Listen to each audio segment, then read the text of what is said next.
Alhamdulillahirabbil alamin. Alhamdulillah asyhadu alla ilaha illallah wahdahu la syarikalah wa asyhadu anna Muhammadan abduhu wa rasuluhu la nabiyya ba'dah. Allahumma sholli wa sallim ala sayyidina Muhammad asyrafil nikmati wa syafil ummah wa ala alihi wa sahbihi sahibil fadilah wal karamah ma ba'd. Para pengkaji ya malam minggu, yaitu kajian tauhid yang saya hormati dan saya banggakan. Pertemuan pada malam ini kita coba membahas ketuhanan yang Maha Esa, yang mana rangkaian kalimat ini telah terpasang dan telah menjadi dasar negara kita. Dan pastinya kita sebagai warga Indonesia ya, banyak sedikitnya harus memahami filsafat negara atau yang terpampang untuk dasar negara itu sendiri. Maka pada malam ini judulnya itu membahas atau sedikit menjelaskan ketuhanan yang Maha Esa, atau dalam bahasa Arabnya ilahun wahidun, yaitu Tuhan yang satu. Tuhan yang satu, yang mana Tuhan yang satu ini adalah, katakan kalau bahasa lain juga bisa disebut wahdatul wujud. Wahdah itu yang satu, wujud itu yang ada. Jadi yang ada itu satu, itu yang maha itu adalah satu. Nah, karena dari sebelumnya kita telah mengenalkan, katakan makrifatullah, artinya karena itu sebagai wajib, katakan bagi umat Islam khususnya, itu awaludin makrifatullah, yaitu awal beragama harus diawali mengenal sampai memahami tentang Tuhannya. Tuhan. Nah, dari pertemuan awal kita mengenalkan bersama yaitu sifat wajibnya Allah dan sifat mukhalnya Allah. Nah, sudah berapa kali katakan pertemuan kita telah membahas itu ya. Baik, katakan tentunya kita semua masalah sifat Tuhan tentunya kita banyak sedikitnya ya sudah mengenal gitu ya. Istilahnya dari sifat wajibnya yang 20 dan lawan katanya yang mukhal juga 20. Kalau kita lengkapi itu adalah ada sekitar 50 perkara, yaitu aqaid syakat. Aqaid sebagai katakan keyakinan, syakat itu istilahnya jumlah yang harus dipahami. Namun itu semuanya tidak, tentunya tidak bisa sekaligus, kita memerlukan waktu secara bertahap, baik dalam mengenalkan sampai memahami, gitu ya. Nah, terus yang lebih penting setelah kita mengenal sifat wajibnya Allah dan sifat mukhalnya, nah, tentunya sifat mukhalnya itu untuk siapa? Nah, tentunya sifat mukhalnya itu adalah penerapannya adalah di makhluknya sendiri, karena Allah menyandang sifat wajibnya, tentunya makhluknya menyandang sifat mukhalnya, yaitu sifat mungkinnya ya, sifat atau wajib mungkin itu. Nah, terus yang selanjutnya setelah katakan kita mengenal sifat-sifat itu, bagaimana cara penerapan atau cara memahami di dalam kita sehari-hari, artinya penerapan. Nah, penerapan kalau kita simpelkan, artinya setelah kita mengenal sifatnya Allah yang wajib, kita harus menyadari sepenuhnya. Dan yang lebih penting lagi, awal kita mengenal sifat manusia itu sendiri, yaitu sifat mungkinnya.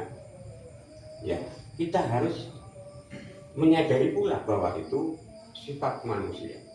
Nah, sehingga dua kesadaran itulah yang nantinya kita bisa untuk katakan bertanggung jawab atas dua kehidupan, yaitu kehidupan di saat ini, di dunia ini, sampai kehidupan yang akan datang.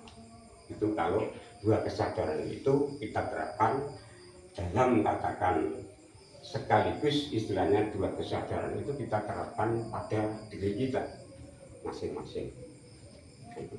Nah, maka malam ini kita ulas katakan istilah wahdatul wujud atau Tuhan yang Maha Esa. Lah, tentunya kita membutuhkan sarana untuk mengenalkan tentang ketuhanan, menuju Tuhan yang Esa itu. Paling tidak kita butuh sarana yang mendasar, yaitu apa?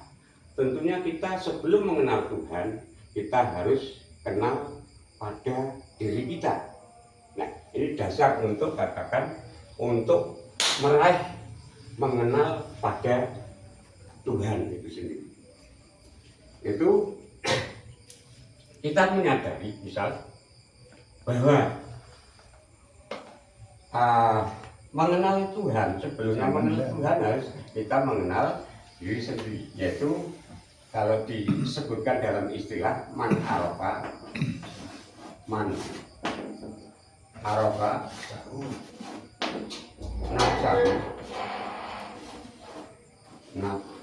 nafsahu man arafa nafsahu faqad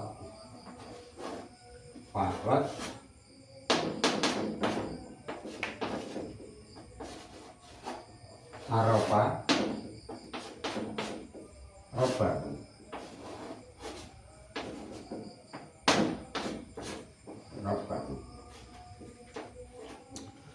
Coba kita urai.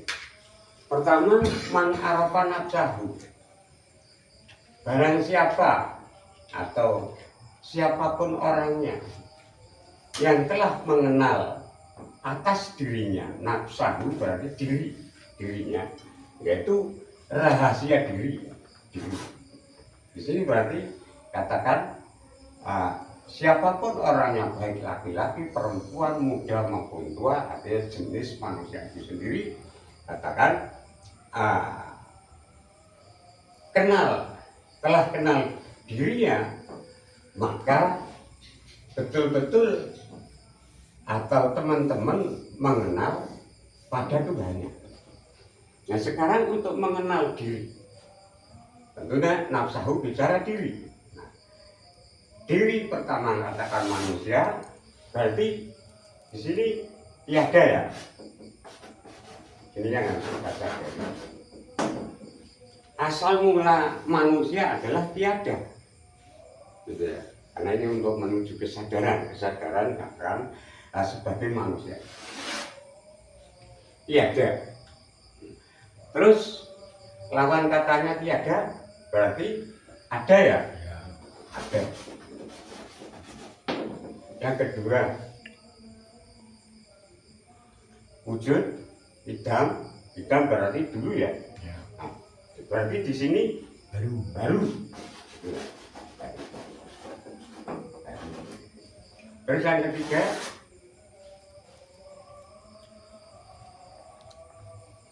idam bako ya. Bako di sini berarti rusak ya, panah. Di sini panah. Di sini katakan ada idam, ini idam, idam, bako.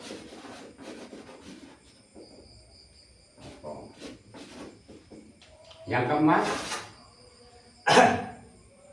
mukhalafatul lil hawadisi, berarti di sini mumasalah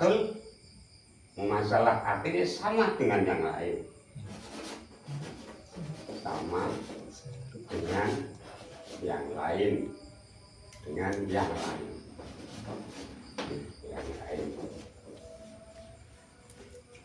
Terus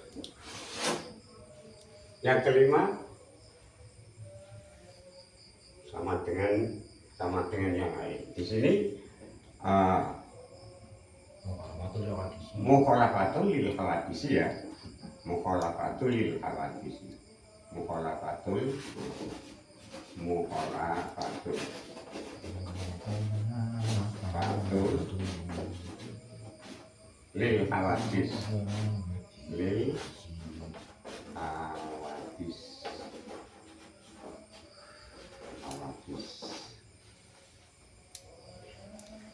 Terus yang selanjutnya,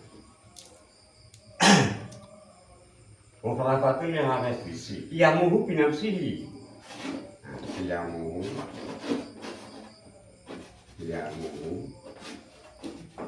binafsihi.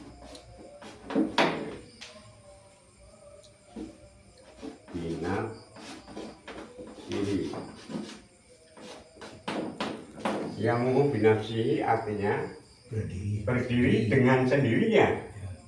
Nah, kalau di sini katakan ketergantungan.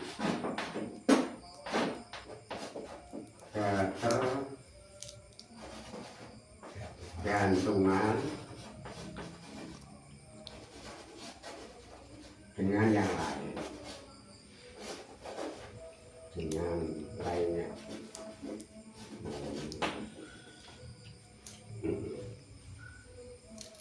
Terus yang mau dibedakan jadi wahdaniah.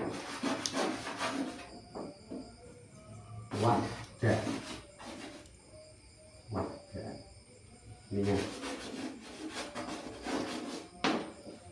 satu, kalau di sini wahdaniah, kalau sini beragam.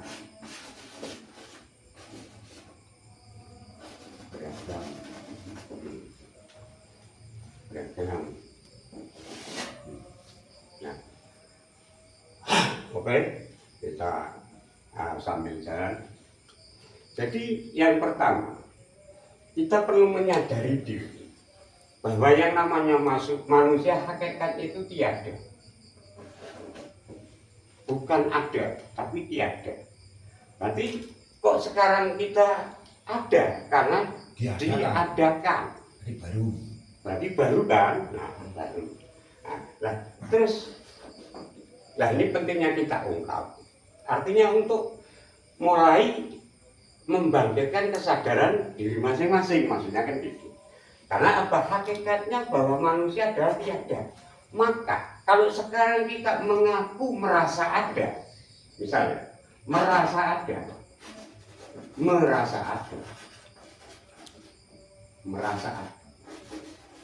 ini secara keyakinan itu berarti batal, melanggar kodrat, artinya gitu ya, melanggar asal usul. Begitu juga katakan manusia hakikatnya baru adanya itu baru gitu. Istilahnya kedahuluan dengan katakan tiada.